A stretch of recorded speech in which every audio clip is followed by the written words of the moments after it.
Eshitish yaxshi, og'riq yo'q. Shu qulog'im eshitish past edi. Cho'milsam, suv kirsa og'riyardi.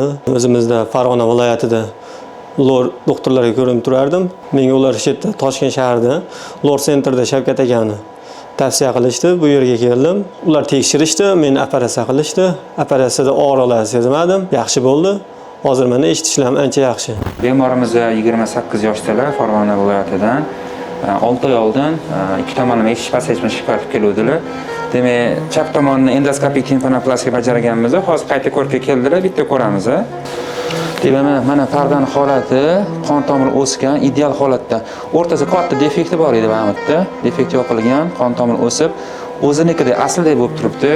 Juda ham zo'r, alhamdulillah. Eshitish yaxshilangan, ha? Eshitishlar. Ancha o'zgargan. O'zgardi. Yaxshi, alhamdulillah.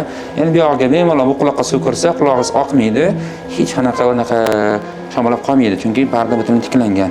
Endi o'ng quloqni operatsiya qildirsangiz, xudo xolasa bemalol basseynga kalla otsangiz bo'ladi ekan. Xudo xolasa. Rahmat sizlarga aka. Sog' bo'ling, o'zingiz ehtiyot qiling. Sizda va yaqinlaringizda quloqda muammo bo'lsa, bemalol murojaat qilishingiz mumkin. Kuningiz xayrli bo'lsin, salomat bo'ling.